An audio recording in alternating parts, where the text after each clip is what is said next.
that I use during prep to kill cravings when I'm hungry. It's really low calorie, and it's just a good fix for in between meals when you don't want to overeat but you want something kind of sweet or to snack on. So we're going to be making sugar-free amino acid jellos. I'm going to use the Extend BCAAs just because I really like the flavor. Any amino acids will do, any flavor you want. On top of this, I like to use Amio just to kind of bring in more flavor. So you can use a Crystal Light, or you don't have to use this at all. I just like really flavorful Jello. So anything sugar-free, you can use stevia-based, whatever, just to add flavor.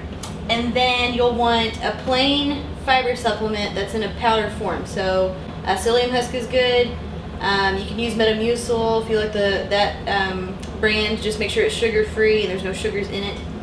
And then most importantly, you're going to need sugar-free gelatin.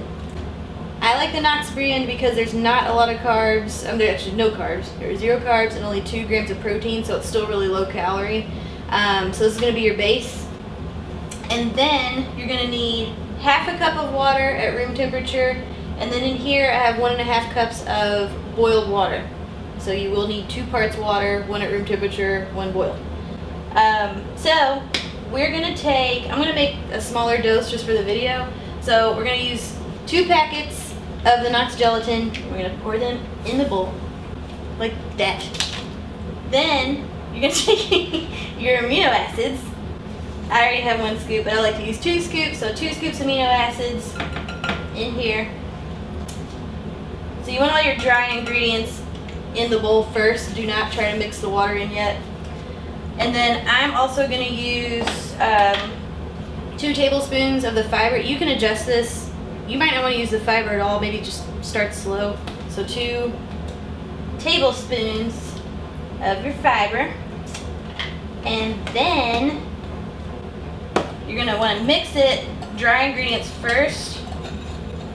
And then you're going to take your room temperature water, the half cup of room temperature water, and pour that in the bowl. So just mix this up until it gets just, you know, it's going to be clumpy. It's going to be a little clumpy. Then you're going to take your Mio or whatever other flavor you want and just put however much you want in there. I like a lot. So it's going to look like sludgy at first. Kind of weird. But then you're going to take the water that you already boiled and then you're going to mix it in here. And then you're going to stand here for 5 whole minutes and stir this up. So find something to do for 5 minutes while you stir like this for 5 minutes. Okay, once you've mixed your Jello for 5 minutes, I'm putting this back in the liquid measuring cup just to make it easy to pour into. If you have a Jello mold, that's cute. I don't have one, but I do have a mini cupcake pan, which works just as well.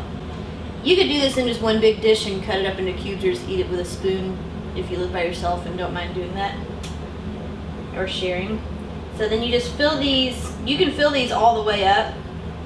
I know I'm going to make a big mess when I put this in the fridge, so I don't fill them all the way up, mainly because I know I'll spill it all over the refrigerator. So you fill up your tray like this. And usually this amount will make, well, this is almost an entire tray, so I always double the recipe. I just shortened it for this video. I'll make like 2 or 3 trays of these because I eat them all the time. And then you're going to put them in your fridge until they're solid. Sometimes the fiber will settle down at the bottom, but they're still the same texture all the way through. So just until they're firm enough to pop out of here, you can just pop them out with a spoon and then you have Jellos to eat for the whole week. That's it. Okay, so we left our Jellos in the fridge for about an hour-ish until they're firm. And then you just pop them out of the tray and then you have fiber amino acid Jellos. Yeah, make sure you go to autumncleveland.com for the full recipe.